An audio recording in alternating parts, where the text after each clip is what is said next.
نحمده ونصلي على رسوله الكريم اما بعد فاعوذ بالله من الشيطان الرجيم بسم الله الرحمن الرحيم رب اشرح لي صدري ويسر لي امري واحلل عقدة من لساني يفقهوا قولي۔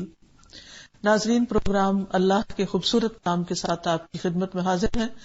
آج ہم انشاءاللہ اللہ سبحانہ وتعالی کے نام الجواد پر بات کریں گے۔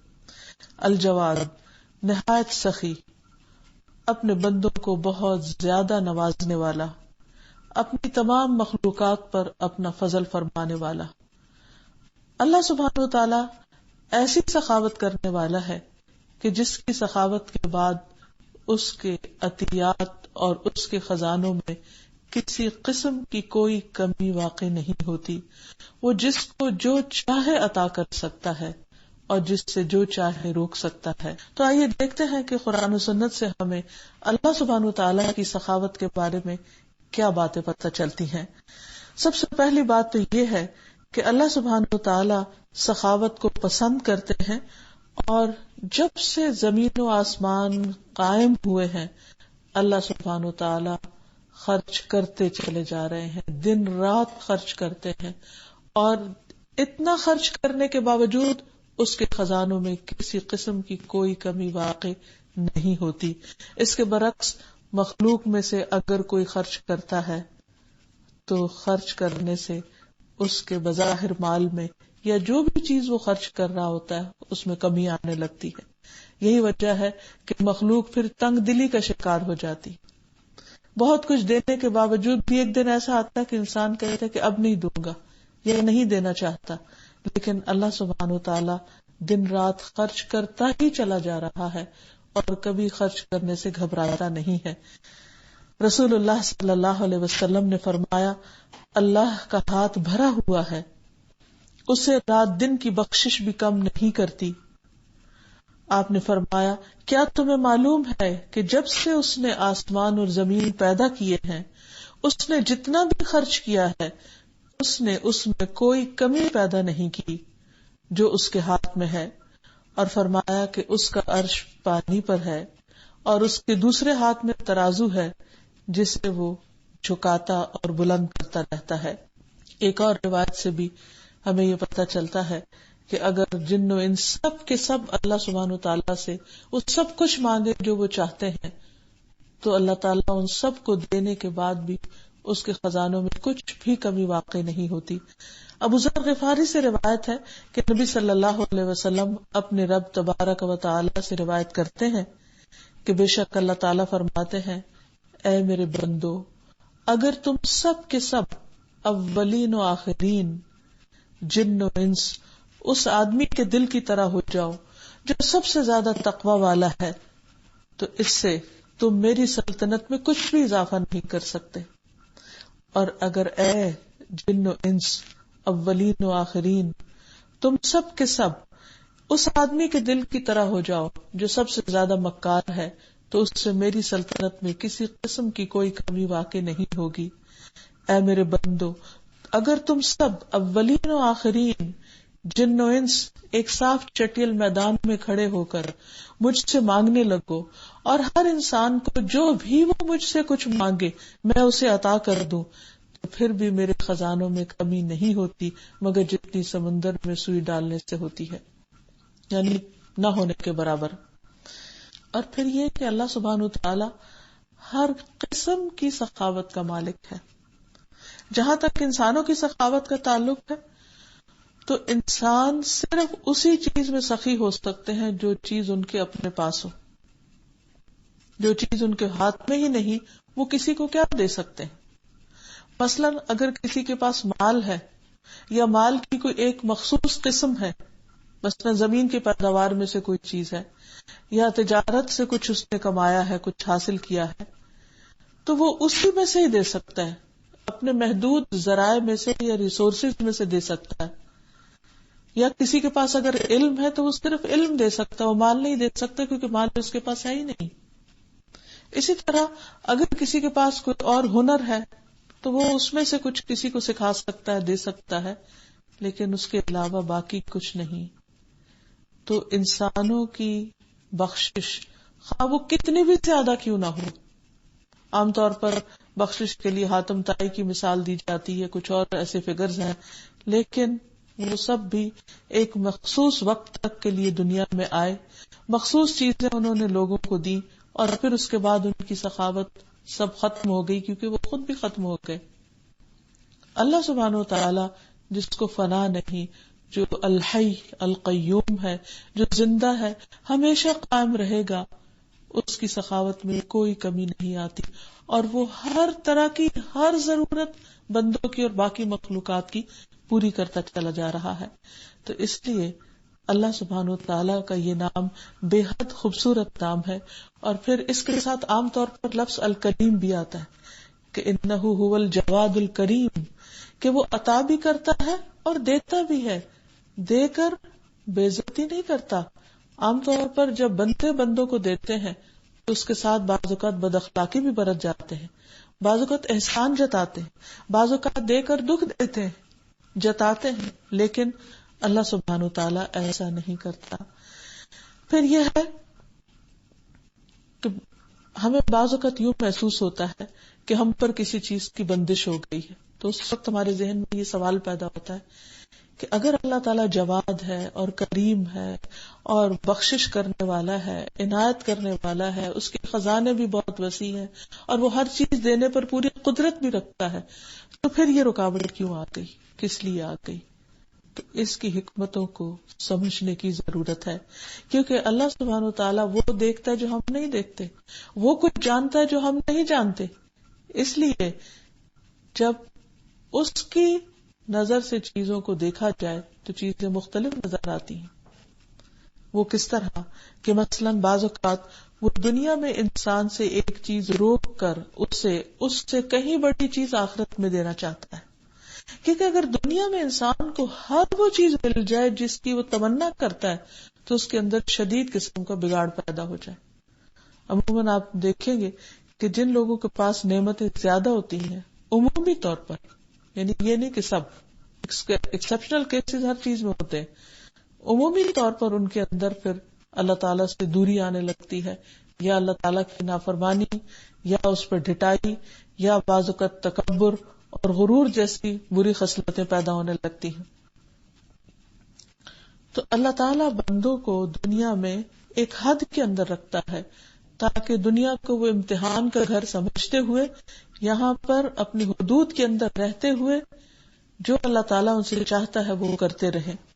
اور یہ بھی اللہ تعالیٰ کی ایک شفقت اور مہربانی کا انداز ہوتا ہے کہ وہ دنیا میں انسان سے روک دیتا ہے کچھ چیزوں کو، اس لیے نہیں کہ اس کے پاس ہے نہیں، اس کے پاس سب کچھ ہے، اس لیے کہ وہ بندے کے لیے سوٹیبل نہیں۔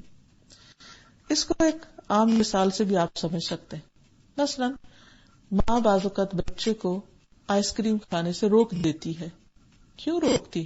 اس لیے نہیں کہ ماں کے پاس ہے نہیں، یا یہ کہ ماں کا دل نہیں چاہتا کہ اس کا بچہ خوش ہو، اس لیے روکتی ہے کہ بچہ اگر صرف آئس کریم ہی کھاتا رہے گا اور کھانا نہیں کھائے گا تو وہ کمزور پڑ جائے گا، اور یہ آئس کریم اس کے لیے فائدے کی بجائے نقصان دہ ہو سکتی۔ اور اسی طرح ہو سکتا ہے کہ وہ ماں جانتی ہو کہ اس کا گلا خراب ہے اور یہ اس کے لیے زہر قاتل بن سکتی ہے، تو وہ اس سے اس وقت کے لیے روک دیتی، لیکن بچہ اپنی ناسمجھی کی وجہ سے اس بات کو سمجھ نہیں پاتا، اس لیے وہ عام طور پر ماں سے ناراض ہوتا ہے۔ تو اسی طرح بندہ بھی بعض اوقات اللہ تعالیٰ کی حکمت کو نہیں جانتا تو اللہ تعالیٰ اس سے جو کچھ روکتا ہے اس کے فائدے کی خاطر، کیونکہ اللہ تعالیٰ کا تو اس میں کچھ بھی فائدہ نہیں، اللہ تعالیٰ کو تو کسی بھی چیز کی ضرورت نہیں۔ انسان جب کسی سے کچھ روکتا ہے تو بعض اوقات اپنے فائدے کے لیے روک دیتا ہے، لیکن اللہ تعالیٰ کو تو ان چیزوں سے کچھ مطلب ہی نہیں، یہ تو اس نے بنائی بندوں کے لیے۔ تو اس لیے ہمیشہ انسان کو زندگی میں پیش آنے والی کسی بھی مشکل اور رکاوٹ کے وقت یہ سوچنا چاہیے کہ اس کی حکمت کیا ہے۔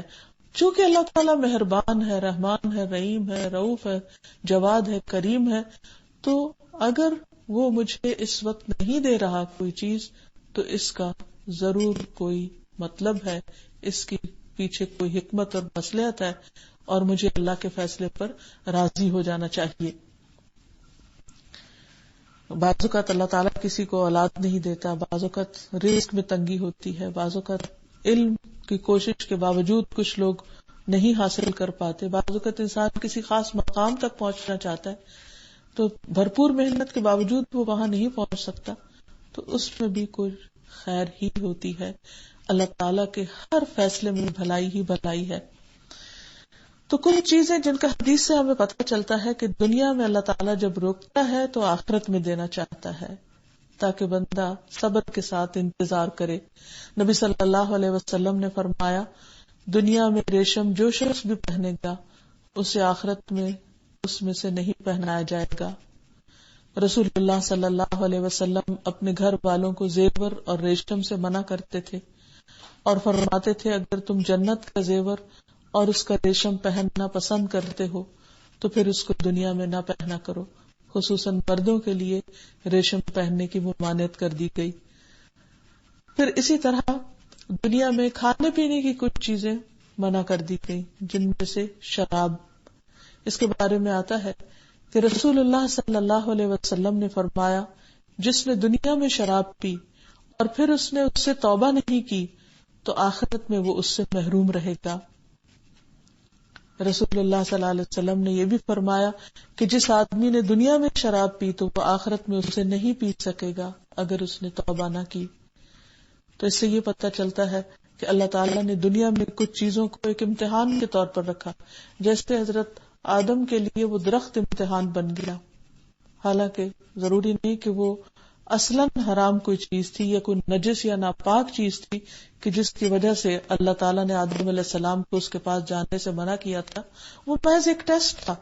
اسی طرح دنیا میں کچھ چیزیں محض انسان کے امتحان کے طور پر اس سے روک دی جاتی ہیں اور پھر دیکھا جاتا ہے کہ اب بندہ کرتا کیا ہے, اس کا ریئیکشن کیا ہے, وہ اللہ تعالیٰ کے فیصلے کو کس دل کے ساتھ قبول کرتا ہے, خوشی کے ساتھ کرتا ہے یا ناخوشی کے ساتھ کرتا ہے.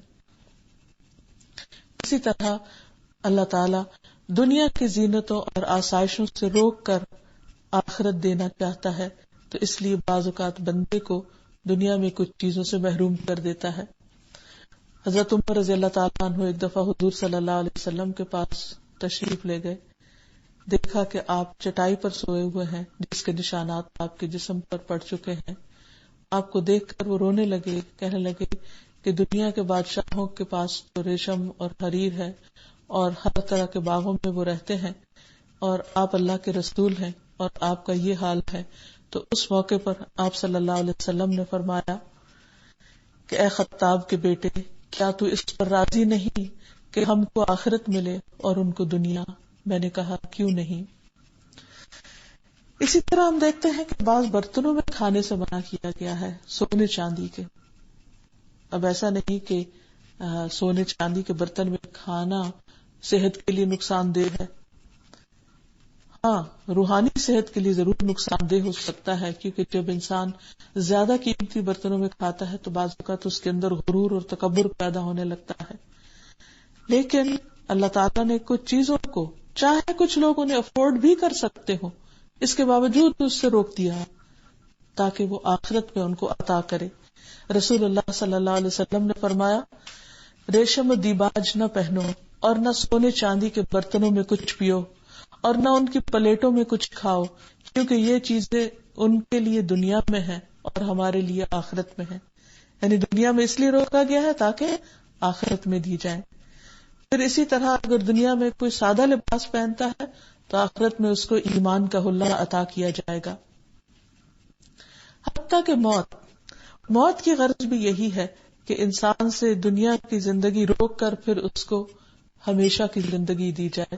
اور اگر انسان دنیا کی زندگی میں اللہ تعالیٰ کی اطاعت کرتا ہے, فرما برداری کرتا ہے, تو یہ اس کی آخرت کے لیے, ہمیشہ کی زندگی کے لیے ایک نعمت غیر مترقبہ بن جاتی ہے. پھر اگر ہم اللہ تعالیٰ کی اس صفت کو سمجھ جائیں اور اللہ تعالیٰ کی ان حکمتوں کو جان لیں تو پھر ان کے اثرات ہماری زندگی پر بھی پڑنے چاہیے. اور وہ کیا؟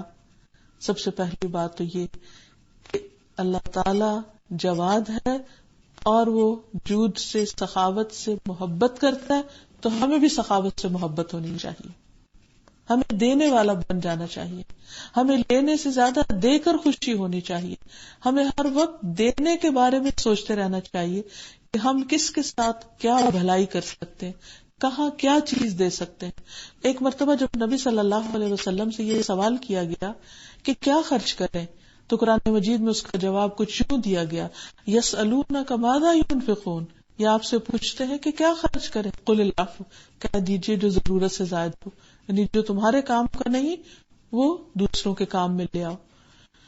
تو بہرحال سب سے پہلی چیز انسان کے اندر جو پیدا ہونی چاہیے اس نام کو پڑھنے سمجھنے جاننے کے بعد، وہ ہے سخاوت سے محبت، اور پھر خالصتاً اللہ کے لیے دینے والا بننا، دکھاوے کے لیے اور لوگوں میں شہرت پانے کے لیے نہیں.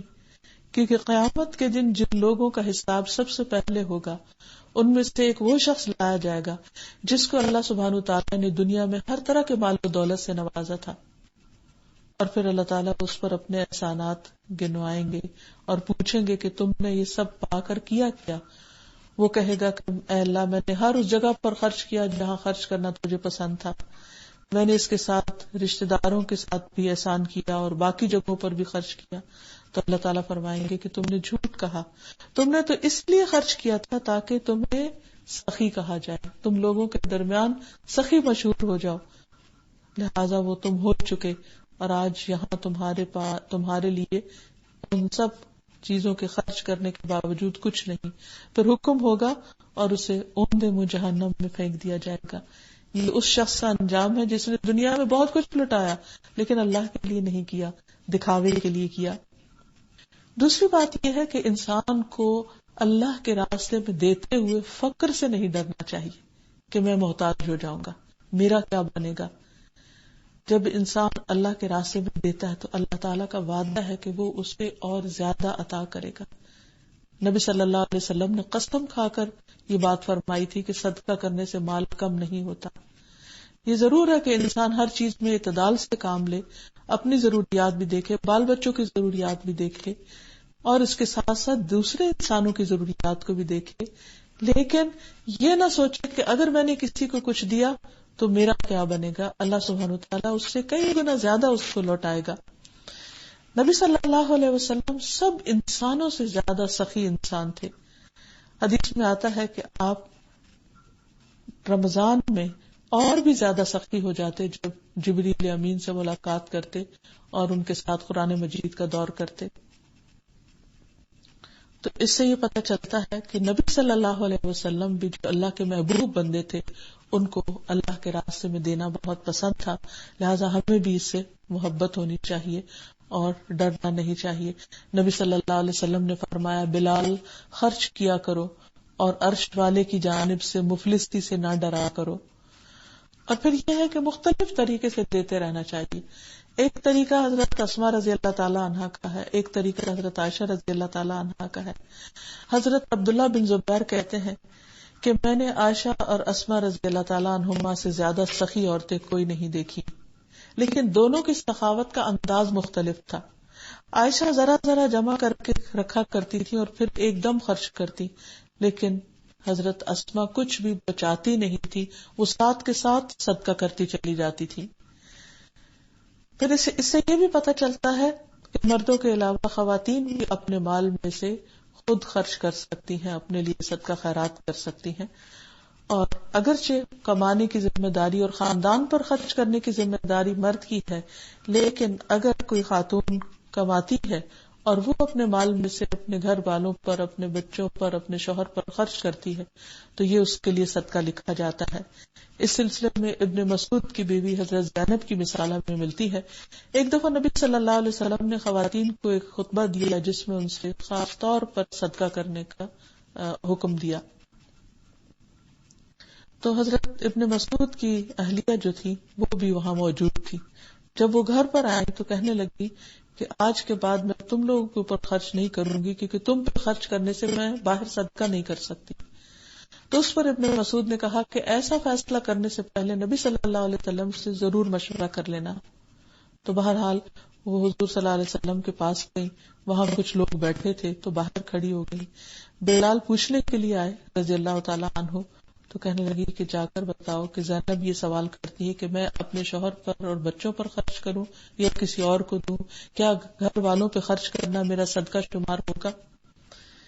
تو حضرت بلال نے جا کر جب نبی صلی اللہ علیہ وسلم کو بتایا تو آپ نے پوچھا کون سی زینب آئی ہیں؟ جب بتایا گیا کہ ابن مسعود کی اہلیہ ہیں تو آپ نے فرمایا کہ ان سے کہہ دو کہ ان کا اپنے شوہر اور بچوں پر خرچ کرنا زیادہ ثواب کی بات ہے. اور یہ حقیقت ہے کہ جب انسان رشتہ داروں کو دیتا ہے تو ایک رشتہ داری کا خیال رکھنے کا اجر اور ثواب ہوتا ہے اور دوسرا صدقہ کرنے کا. بہرحال تو خلاصہ یہ ہے کہ انسان کچھ بھی خرچ کرے لیکن اللہ کے راستے میں خرچ کرتا رہے، کیونکہ الجواد کو الجود بہت پسند ہے، یعنی سخاوت کرنے والے رب کو بندوں کی سخاوت بہت پسند آتی ہے. جب بندے بندوں کے لیے اپنا دل کھلا کرتے ہیں اور ان کی ضروریات پوری کرتے ہیں. یاد رہے کہ سخاوت مختلف طریقوں سے کی جا سکتی ہے. ابن القیم الجوزیہ نے سخاوت کے 10 درجات بیان کیے ہیں، یعنی 10 طریقوں سے انسان مختلف چیزیں دے سکتا ہے. اس میں سب سے اعلیٰ اور بہترین چیز انسان کی اپنی جان ہے جو وہ اللہ کی راہ میں نظر کر سکتا ہے. یعنی زندگی میں اپنے آپ کو پورے کا پورا اللہ کے دین میں داخل کر لینا اور اسی پر موت کا آنا. جیسے قرآن مجید میں آتا ہے یا ایھا الذین آمنوا ادخلوا فی السلم کافۃ، اے لوگو جو ایمان لائے ہو اسلام میں پورے کے پورے داخل ہو جاؤ. یعنی اپنے دل و جان، روح اور اپنی ساری خواہشات اور ہر چیز کے ساتھ اللہ کے تابعدار و فرما بردار بن جاؤ. اور پھر انسان اس طرح مسلمان بن کر رہے کہ اس کی موت بھی اسلام ہی کی حالت میں آئے. جیسے کہ ایک اور جگہ پر آتا ہے یا ایھا الذین آمنوا اتقوا اللہ حق تقاتہ ولا تموتن الا وانتم مسلمون، اے لوگوں جو ایمان لائے ہو اللہ سے ڈرو جیسے حق ہے ڈرنے کا، اور تمہیں موت نہ آئے مگر اس حال میں کہ تم مسلمان ہو.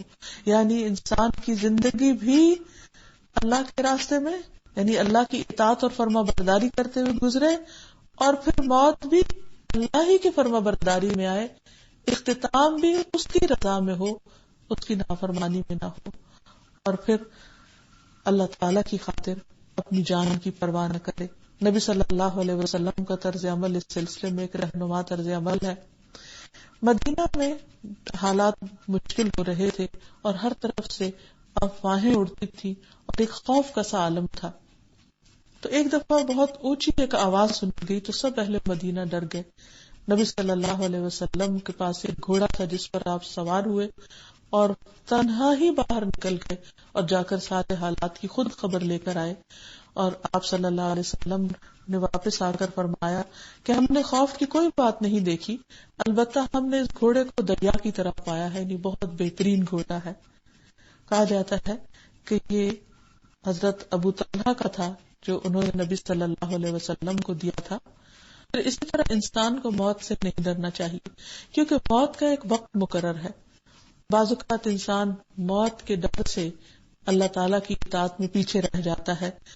پھر انسان کو نیکی کے کاموں میں خوب خوب آگے بڑھنا چاہیے اور اپنی پوری جان لگا دینی چاہیے، کیونکہ کسی شاعر نے کیا خوب کہا ہے، تو بچا بچا کے نہ رکھ اسے کہ تیرا آئینہ ہے وہ آئینہ، کہ شکستہ ہو تو عزیز تر ہے نگاہ آئینہ ساز میں.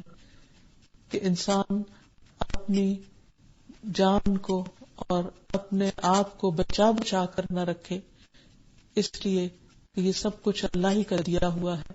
اگر اللہ کی اطاعت اور فرما برداری میں اور اللہ کو راضی کرنے میں یہ لگ جائے اور اس میں بار بار انسان ٹوٹے بھی اور بار بار اسے مشکلات کا بھی سامنا کرنا پڑے تو اس سے بھی نہ گھبرائے. پھر اسی طرح یہ ہے کہ دوسری سخاوت بادشاہ کی سخاوت کرنا. بادشاہ کی سخاوت کا مطلب کیا ہے کہ سخی آدمی، یعنی جو انسان سخاوت کرنے والا ہوتا ہے، اپنی سخاوت کر کے اپنی ریاست کو حقیر کر لیتا ہے اور وہ دوسروں کی ضروریات کو ترجیح دیتا ہے، دوسروں کی درخواستیں پوری کرتا رہتا ہے، دوسروں کی مشکلات کو حل کرتا رہتا ہے. حتیٰ کہ اپنی بھی پرواہ نہیں کرتا. اور اس سلسلے میں ہم دیکھتے ہیں کہ کس طرح یوسف علیہ السلام نے جب مصر میں قحط تھا تو کس طرح اس کی پہلے سے ہی پیش بندی کی اور اپنے آپ کو خود پیش کیا، اور کس طرح اس کی پوری پلاننگ کی. اور جب ان کے بھائی غلہ لینے کے لیے آئے تو غلے کے سارے کام کی نگرانی بھی خود کی اور ہر طرح سے لوگوں کی مدد کی. اور جب وہ بھائی جانے لگے تو ان کے سامان میں پونجی بھی واپس رکھ دی کہ یہ دوبارہ آئے. یہ ہے ایک بادشاہ کی یا ایک ذمہ دار کی سخاوت کہ وہ عوام کی ضروریات پوری کرنے کے لیے اپنی جان کی بھی پرواہ نہ کرے اور ان ہر طریقے سے ان کے کام آئے اور ان کے لیے دروازے بند نہ رکھے، بلکہ ان کی حاجات کو سنتا رہے اور اپنے تمام تر اختیارات کو ان کی مشکلات آسان کرنے کے لیے استعمال کرے. رسول اللہ صلی اللہ علیہ وسلم کے پاس جب کسی میت کو لایا جاتا تو آپ پوچھتے کہ کیا اس پر کوئی قرض تو نہیں. اگر قرض ہوتا تو آپ کہتے کہ اپنے بھائی کی جنازہ کی نماز پڑھ لو. اور جب اللہ تعالیٰ نے آپ پر فتوحات کے دروازے کھول دیے اور آپ کا ہاتھ کھلا ہو گیا تو آپ اپنی طرف سے وہ قرض ادا کر دیتے اور اس کا جنازہ بھی پڑھا دیتے. پھر اسی طرح آپ صلی اللہ علیہ وسلم کے پاس جو مال غنیمت آتا یا دیگر مقامات سے جو تحفے تحائف آتے وہ اپنی ذات کے لیے مخصوص نہیں کر دیتے تھے بلکہ اپنے صحابہ میں تقسیم کر دیتے تھے. ایک دفعہ آپ نماز کے لیے کھڑے ہوئے اور ابھی شروع ہی کرنے لگے تھے کہ آپ کو سونے یاد آ گیا جو آپ کے گھر میں رکھا ہوا تھا. آپ فوراً صفوں کو چیرتے ہوئے نکلے اور اس کو لائے اور اسے لوگوں میں تقسیم کیا کہ میں نہیں چاہتا کہ یہ ایک رات بھی محمد صلی اللہ علیہ وسلم کے گھر میں گزارے. پھر اسی طرح بعض اوقات انسان کو دوسروں سے کوئی تکلیف پہنچتی ہے، کوئی رنجش ہو جاتی ہے، لیکن وہ لوگ مستحق بھی ہوتے ہیں تو ایسے لوگوں کو دینے سے بھی انسان نہ گھبرائے اور اس میں انسان اپنی ذات، اپنی عزت اور اپنے مقام کی پرواہ نہ کرتے ہوئے اللہ کی خاطر تواضع اختیار کر کے دوسرے کی ضرورت پوری کر دے. تو اللہ تعالیٰ کا وعدہ ہے من تواضع للہ رفعہ اللہ، جو اللہ کے لیے تواضع اختیار کرے گا اللہ تعالیٰ اس کا درجہ بلند کر دیں گے. پھر اسی طرح اپنے آرام، سکون اور خوشحالی کی سخاوت کرنا. بعض اوقات مال دینا آسان ہوتا ہے، مثلاً کسی ضرورت مند کو آپ کو ایک چیک کاٹ کے دینا ہے، ٹھیک ہے آپ کا مال جا رہا ہے لیکن جسمانی طور پر اس وقت آپ کو کوئی تکلیف نہیں ہو رہی. لیکن بعض اوقات دوسرے شخص کو مال کی ضرورت نہیں ہوتی، آپ کے ٹائم کی، آپ کی جان کی، آپ کے وقت کے علاوہ آپ کی جسمانی خدمت کی ضرورت ہوتی ہے. مثلاً کوئی شخص بیمار ہے یا کسی تکلیف میں ہے تو اس کے لیے وقت نکالنا، اس کی عیادت کرنا، اس کی ضرورت پوری کر دینا، اپنے آرام کو چھوڑ کر دوسرے کا خیال رکھنا، یہ بھی ایک بہت بڑا صدقہ اور بہت بڑی خدمت ہے.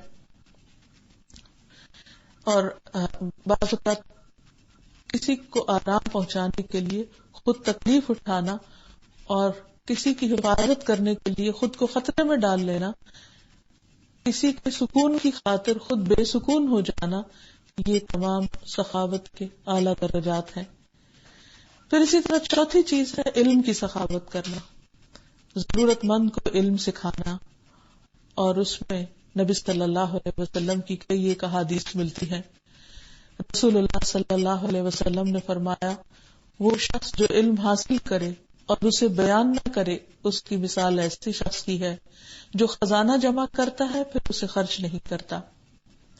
ایک اور روایت میں آتا ہے رسول اللہ صلی اللہ علیہ وسلم نے فرمایا جس نے ہدایت کی طرف بلایا پھر اس کی پیروی کی گئی تو اس کو پیروی کرنے والوں کے برابر اجر ملے گا اور پیروی کرنے والے کے اجر میں کچھ کمی نہیں کی جائے گی. علم کا سکھانا اس قدر فائدہ مند ہے کہ انسان دنیا سے چلا بھی جائے، فوت بھی ہو جائے تو اس کے بعد علم کے جو بھی آثار باقی رہیں گے وہ اس کے لیے صدقہ جاریہ بنیں گے. نبی صلی اللہ علیہ وسلم نے فرمایا کہ انسان جب فوت ہوتا ہے تو اس کا نامہ اعمال بند ہو جاتا ہے سوائے 3 چیزوں کے. نمبر 1 صالح اولاد، نیک اولاد جو مرنے والے کے لیے دعا کرتی ہے. نمبر 2 ایسی جگہ مال خرچ کرنا جو جانے والے کے لیے صدقہ جاریہ بنے. اور نمبر 3 علم کو آگے سکھانا. نبی صلی اللہ علیہ وسلم نے ایسے لوگوں کے لیے دعا کی کہ اللہ تعالیٰ ان کو تر و تازہ رکھے، جو علم کی بات سنے، اسے یاد کریں اور اسے آگے پہنچائیں جیسے انہوں نے سنا تھا، یعنی کسی رد و بدل اور تبدیلی کے بغیر۔ پھر اسی طرح اگر کوئی علم کا سوال لے کر آئے تو خوش دلی سے اس کو جواب دینا اور اس کی تسلی و تشفی کرانا، یہ بھی ایک بہترین سخاوت ہے۔ علم کے علاوہ پانچویں چیز جس سے انسان دوسرے کو فائدہ پہنچا سکتا ہے وہ ہے اپنی جاہ، حیثیت، اسٹیٹس، مقام، مرتبے کی سخاوت۔ جیسے کوئی شخص کسی کے لیے سفارش کرے، جائز سفارش ہو، کسی کا کام کروا دے، اپنے انفلوئنس کے ساتھ کسی کی رکاوٹ دور کر دے، لیکن obviously ناجائز نہ ہو۔ رسول اللہ صلی اللہ علیہ وسلم نے فرمایا کہ تم سفارش کرو، اس پر ثواب پاؤ گے۔ یعنی جب آپ کے پاس کوئی شخص آتا آپ اسے خود بھی دے سکتے تھے، لیکن آپ خود دینے کی بجائے اپنے صحابہ سے کہتے کہ تم اس کے لیے سفارش کرو تاکہ تم بھی اجر میں شریک ہو جاؤ۔ پھر اسی طرح چھٹی چیز ہے اپنے جسم کے ساتھ فائدہ پہنچانا، کسی کی مدد کرنا۔ اس میں آتا ہے جیسے کسی کا سامان اٹھوا دینا، بوجھ اٹھا لینا۔ رسول اللہ صلی اللہ علیہ وسلم نے فرمایا اگر کوئی شخص کسی کی سواری میں مدد کرے اور اس کو سہارا دے اور اس کی سواری پر اس کو سوار کر دے، اٹھا کے یا کسی بھی طرح، یا اس کا سامان اس پر اٹھا کر رکھ دے، تو یہ بھی اس کے لیے صدقہ ہے۔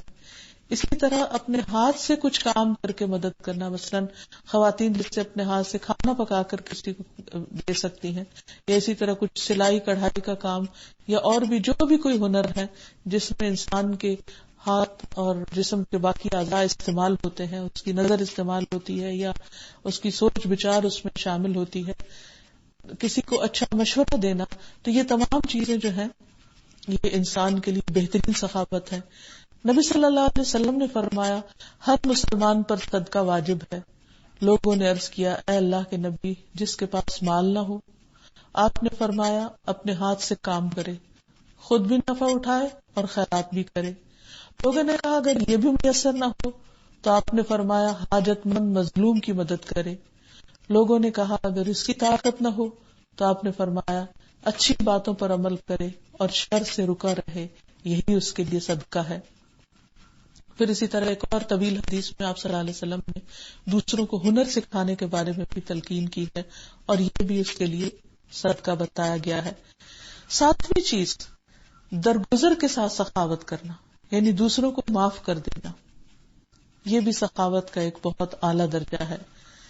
مثلا کوئی شخص آپ کو گالی دیتا ہے یا آپ پر جھوٹا الزام لگاتا ہے یا آپ کو کسی بھی طرح کی اذیت پہنچاتا ہے تو اس کو معاف کر دینا ایک بہت بڑا صدقہ ہے۔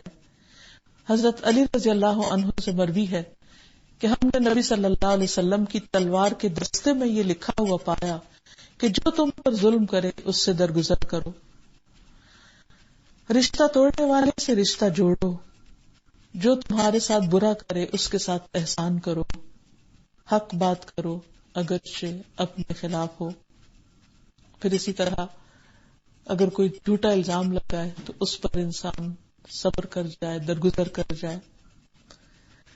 حضرت عمر کے پاس کچھ لوگ آئے اور کہنے لگے کہ عمر آپ عدل نہیں کرتے۔ اس پر حضرت عمر کو سخت غصہ آیا، قریب تھا کہ آپ کوئی ایکشن لیتے ان کے خلاف، تو ان کے پاس حر بیٹھے ہوئے تھے، انہوں نے یہ آیت تلاوت کر دی خذ العفو وامر بالعرف وعارض عن الجاہلین، کہ معاف کر درگزر کیجیے، معاف کر دیجیے، نیکی کا حکم دیجیے اور جاہلوں سے اعراض کیجیے۔ تو حضرت عمر رضی اللہ تعالیٰ عنہ کا غصہ فوراً ٹھنڈا ہو گیا۔ پھر اسی طرح یہ ہے کہ لوگوں کی دل آزاری کی باتیں سن کر ان سے درگزر کرنا، ان کو معاف کر دینا، یہ بھی بہت بڑی سخاوت ہے، اور حقیقت یہ ہے کہ درگزر کرنے میں بہت بڑی عزت بھی۔ 8واں درجہ سخاوت کا ہے صبر اور برداشت کے ذریعے کسی سے درگزر کرتے ہوئے، کسی کی غلطی کو نظر انداز کرتے ہوئے سخاوت کرنا۔ صبر بہت بڑی دولت ہے۔ ابو سعید خدری کہتے ہیں نبی صلی اللہ علیہ وسلم نے فرمایا جو کوئی صبر کرے گا اللہ تعالیٰ اسے صابر بنا دے گا، اور کوئی بھی صبر سے بڑھ کر وسعت والی نعمت نہیں دیا گیا۔ اسی طرح اپنے سے چھوٹوں کے معاملے میں صبر کرنا، اپنے ماتحتوں کے ساتھ معاملہ کرتے وقت صبر کرنا، یہ بھی بہت بڑی سخاوت ہے۔ اسی طرح کوئی شخص آپ کے ساتھ سخت گفتگو کر رہا ہے، آپ کے ساتھ زیادتی کر رہا ہے اس وقت اس کی بات کو خاموشی کے ساتھ سن لینا اور صبر کرنا، یہ بھی بہت بڑی سخاوت ہے۔ 9ویں چیز اخلاق حسنہ کے ساتھ سخاوت کرنا، یعنی لوگوں کے ساتھ اچھے طریقے سے پیش آنا، کیونکہ کان رسول اللہ صلی اللہ علیہ وسلم احسن الناس و اجود الناس، کیونکہ نبی صلی اللہ علیہ وسلم لوگوں میں سب سے زیادہ اچھے اخلاق کے مالک اور سب سے زیادہ سخاوت کرنے والے تھے۔ دوسروں سے خندہ پیشانی سے ملنا، نرمی سے، آسانی سے معاملہ کرنا، مسکرا کے بات کرنا، کسی کی باتوں کے جواب میں جواب آنے کے باوجود خاموشی اختیار کر لینا، اور 10واں اور آخری مرتبہ ہے لوگوں سے بے نیاز ہو کر، لوگوں سے کوئی مطلب نہ رکھ کر ان پر سخاوت کرنا۔ عام طور پر جب انسان دوسروں کے ساتھ احسان کرتا ہے، ان کو معاف کر دیتا ہے، انہیں کچھ دیتا ہے، تو قدرتی طور پر اس سے پھر کچھ ایکسپیکٹ کرنے لگتا ہے۔ تو بہترین سخی وہ ہے کہ جو نہ کسی سے عزت ڈیمانڈ کرے، نہ محبت ڈیمانڈ کرے، نہ کسی اور چیز کی کوئی خواہش ہو ان سے۔ تو یہ ایک بہترین درجے کا مقام ہے کہ، اور لوگوں کی محبت پانے کا نسخہ بھی ہے، اور پھر انسان دنیا کی چیزوں کی طرف نظر اٹھا کر بھی نہ دیکھے، اور جو کچھ اللہ نے دے رکھا ہے اس پر راضی اور خوش رہے، اور معمولی حاجات بھی لوگوں سے نہ مانگے۔ تو یہ سخاوت کا بہترین مقام ہے۔ اور آخر میں یہ کہ انسان اللہ سبحانہ وتعالیٰ کے اس نام کے ساتھ اللہ تعالیٰ کو پکارے، اپنی حاجات میں، ضروریات میں، مشکلات میں، رکاوٹوں میں اللہ تعالیٰ کو یا جواد کہہ کر اللہ سے خوب خوب دعائیں کرے۔ اور اس کے علاوہ جو نبی صلی اللہ علیہ وسلم دعا کرتے تھے، اللہم انی اسألک من فضلک ورحمتک فإنہ لا یملکھا الا انت، اے اللہ میں تجھ سے تیرے فضل اور تیری رحمت کا سوال کرتا ہوں، کیونکہ تو ہی اپنی رحمت کا مالک ہے۔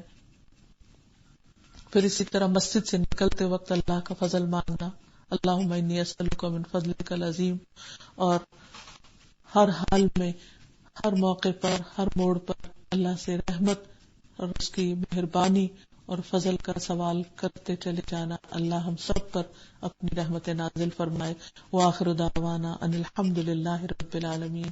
سبحانک اللہم وبحمدک، اشہد ان لا الہ الا انت، استغفرک واتوب الیک۔